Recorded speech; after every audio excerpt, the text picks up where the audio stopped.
அதிமுக செயற்குழு பொதுக்குழு தொடங்கி நடைபெற்று வரக்கூடிய சூழலில் அதிமுகவின் பொதுக்குழுவில் 16 தீர்மானங்கள் நிறைவேற்றப்படவிருப்பதாக தகவல் வெளியாக இருக்கிறது. டங்ஸ்டன் சுரங்கத்தை எதிர்ப்பு உள்ளிட்ட தீர்மானங்கள் நிறைவேற்றப்படும் என எதிர்பார்க்கப்பட்ட நிலையில் குறிப்பாக 16 தீர்மானங்கள் நிறைவேற்றப்படவிருப்பதாக தகவல் வெளியாக இருக்கிறது. விவரங்களுடன் செய்தியாளர் சுபாஷ் இணைந்திருக்கிறார். சுபாஷ், விரிவாக சொல்லலாம்.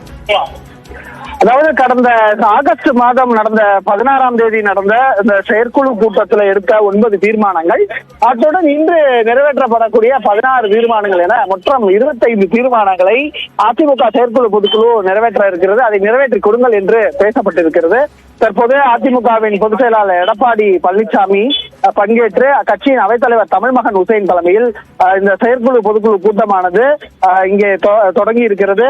இந்த தீர்மானங்கள் என்னென்ன சொல்ல போகிறது என்பதை மிக கவனமாக பார்க்க வேண்டியது இருக்கிறது. அந்த தீர்மானங்கள் சொல்லக்கூடிய விஷயங்கள் மிக கவனம் பெறக்கூடியது. 16 தீர்மானங்கள் என்னென்ன சொல்ல போகிறது என்பதை பார்க்க வேண்டும்.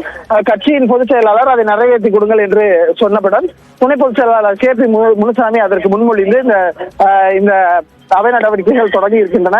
அதிமுகவினுடைய செயற்குழு பொதுக்குழு கூட்டமானது தொடங்கி இருக்கிறது.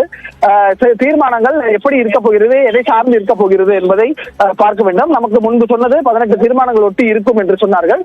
அதே போல 16 தீர்மானத்திற்குள்ளாகவே அவர்கள் முடித்திருக்கிறார்கள். கடந்த ஆகஸ்ட் மாதம் போட்ட 9 தீர்மானங்களும் சேர்த்து மொத்தம் 25 தீர்மானங்களை நிறைவேற்றி தரும்படி அதிமுக செயற்குழு பொதுக்குழுவுக்கு கேட்டுக் கொள்ளப்பட்டிருக்கிறது.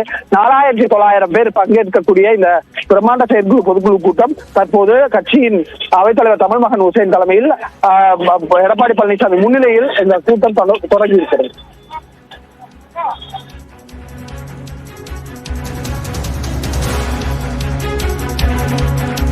அதிமுகவின் பொதுக்குழுவில் 16 தீர்மானங்கள் நிறைவேற்றப்படவிருப்பதாக தகவல் வெளியாகி இருக்கிறது. இது தொடர்பான விவரங்களை பார்த்து வருகிறோம்.